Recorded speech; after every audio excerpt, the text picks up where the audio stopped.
Ready? Yeah, I'm just gonna start talking. Okay. See how this goes. I haven't really thought about what I'm gonna say, so Okay, well, just start talking. Just let it go, man. Yeah. Hey guys, this is Brunk Outdoors, and today we're going to be setting up and tuning Mathews Halon 6. By the time this video is up, the Bowtech BTX tuning video should be up, and if you watch that video, you would know that it had a limb failure, and basically what happened is the limb kind of split in half. I don't know if it was top or bottom, but it kind of sprung up and it was sticking straight out. And Dad didn't feel like he could trust the bow anymore, so he ended up getting a Halon 6. And the bow shop was very good about everything. Bowtech was pretty good about it. Bow shop was Palo Outdoors. If you're in the Cedar Rapids, Iowa area, you should definitely go and check them out.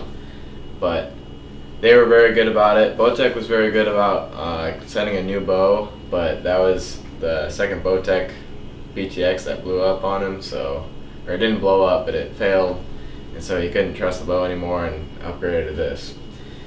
So anyway, we're going to be setting this up today and seeing how it tunes, and we'll go from there. So first thing we're going to do is we put on the rest and a bunch of other accessories, but we're going to adjust this string stop so it's not making contact with the string, and there might be like a paper width gap between the string and the rubber stop, and then so that's going to make sure it doesn't throw off your level and your center shot.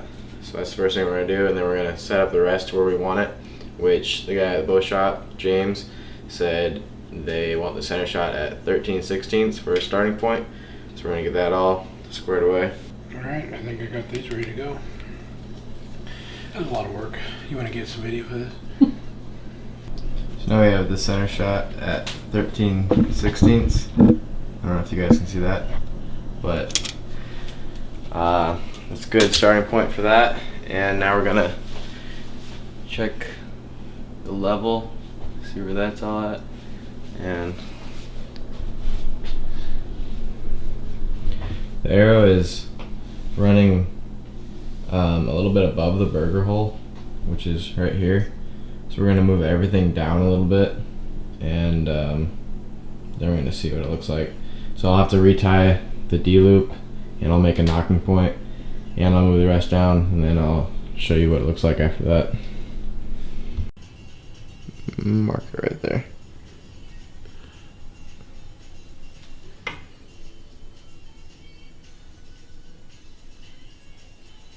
Got it? Alright, so what we did is we made sure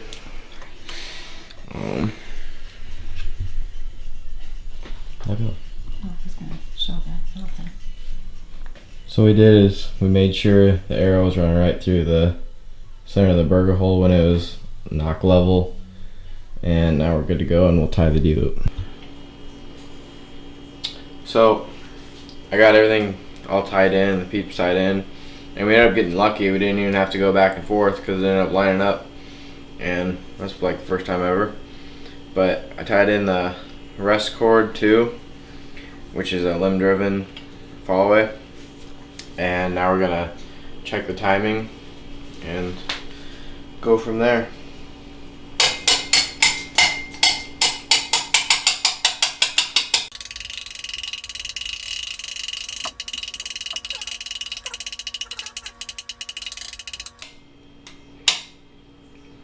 Good. Keep going. One more. One more.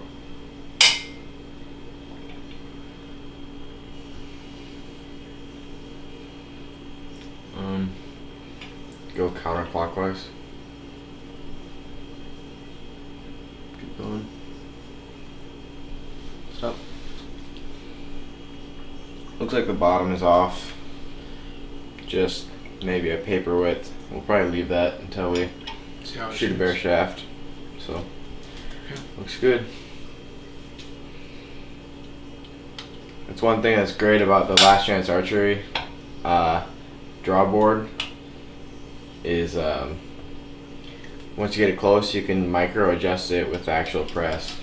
So you can see exactly how it's hitting. So now we're bare shaft tuning, and we have already checked it at 10 yards to make sure it was fairly close, and it was actually perfect at 10. So we've moved on to 20 yards. We'll see how it shoots.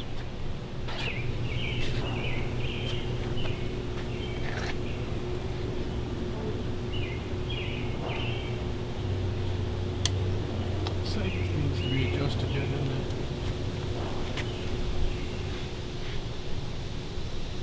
It's shooting low.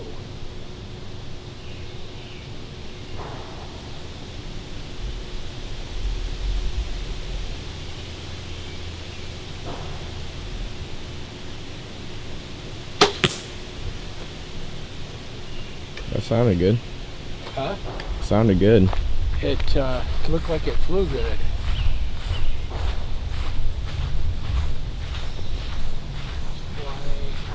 Maybe just a touch knock high. Knock high, isn't it? Yeah, that's Boy, a that's pretty good tiny group, bit knock isn't high. it? That is. I almost think we shoot it a while and let it settle in really good and then see. Yeah. That's not much. No. The rest just has to go up a tiny, tiny bit. Tiny bit. Out of the box. Well, not really. Well, we Out set of- it up. Out of a starting position, I guess. Right. And that's what I mean.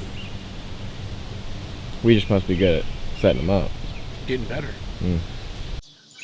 So, in the last clip, we left off with a knock high bare shaft, and we never did anything that would fix it because we moved the rest up and down, and I'll save you from watching all those clips, but we would move the rest up and down in small increments, and it wouldn't change the knock high bare shaft at all. So I got to looking at the D-loop at full draw, and what was happening was the D-loop was making the string sit like this in comparison to the knock like this. So when the bow fired, it would put more pressure on the lower side of the knock, and I think that's what was causing the bare shaft to go knock high. So I fixed that by creating more space on the bottom side of the loop. So on the bottom side of the loop, there's more space from the center of the knock than the top side of the loop, and I think that's fixing it, isn't it? It's better.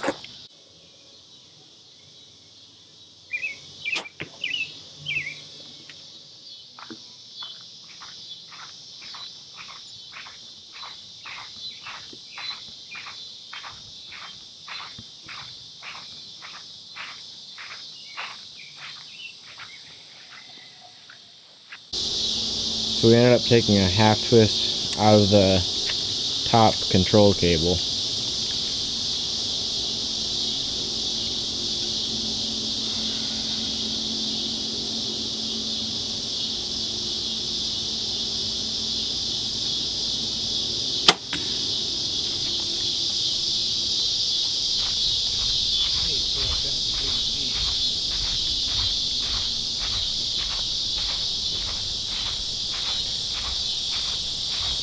Pretty good to me. That's